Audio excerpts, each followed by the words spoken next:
Coucou tout le monde, je ne sais pas si vous vous souvenez, mais lors de mon partenariat de l'unboxing avec la société Globlan, j'avais reçu ici des petits godets comme ceci pour y mettre de l'aquarelle ainsi que les boîtes ici. Je vais vous montrer comment je fais pour remplir mes petits godets comme ceci. Donc j'ai quelques aquarelles de Daniel Smith.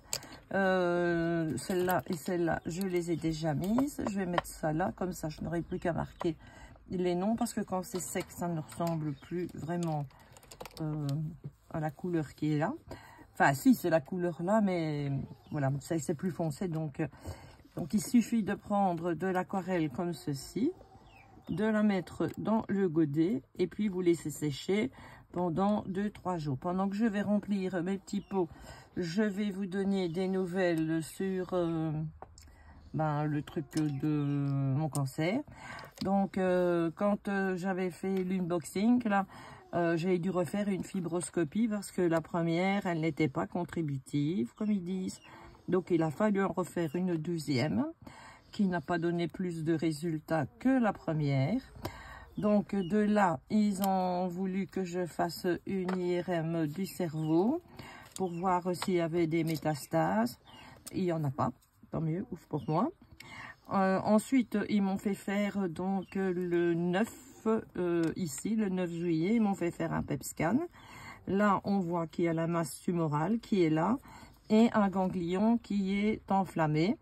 Et que mon marqueur, il est à 8 et que chez les gens qui n'en ont pas, il est à 5. Mais chez les personnes qui ont un cancer qui est beaucoup plus agressif, le marqueur est beaucoup plus haut. Donc, ils veulent que maintenant, je saurai quand lundi, parce qu'il faut aller donc dans le ganglion. Là, il paraît que c'est lui qui draine tout ce qui est dans les poumons, quoi. Et là, ils trouveront, en fait... quelle sorte de cancer j'ai, parce que tant qu'ils ne savent pas quelle sorte j'ai, ben on ne sait toujours pas me donner ma chimio qui va avec et comment on va faire. Donc si jamais, parce que j'ai demandé, si jamais ça ne va pas encore, s'ils ne trouvent pas ce qu'ils veulent, qu'est-ce qu'on va encore me faire après? Donc ils ont dit que si jamais ça n'allait pas, parce que ça il faut rentrer donc une journée à l'hôpital, on endort, ils passent, ils vont avec une aiguille pomper et enlever du liquide. Si jamais ça ne marche pas, on fait un trou, donc je suppose que ce sera 10 jours après, parce qu'il paraît que le liquide là il part à Bruxelles se faire analyser. Et après, là, il parle d'enlever le ganglion et cette fois-là de l'analyser.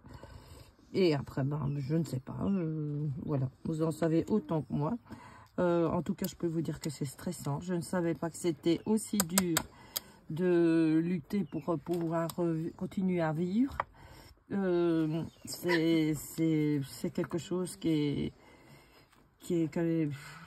n'y a pas de nom pour le dire. Ça, c'est un gris de peine, celui-ci, d'ailleurs. C'est dur. C'est très dur. J'ai mon estomac qui est patraque. Je vomis tous les jours parce que tellement je m'énerve. Et au PET scan, j'ai pas d'autre cancer nulle part. Donc, il y a seulement la masse qui est là au poumon. Et le ganglion, c'est tout ce qu'ils ont trouvé. Parce que ça se fait donc des pieds à la tête, ce machin-là.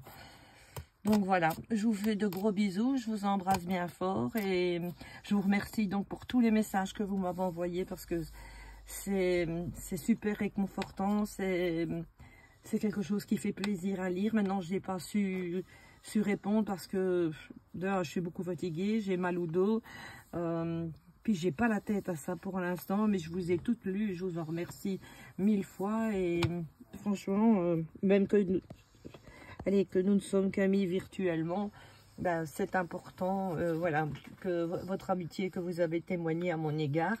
Voilà, je vous fais de gros bisous et je vous embrasse bien fort. Et à dans une prochaine vidéo.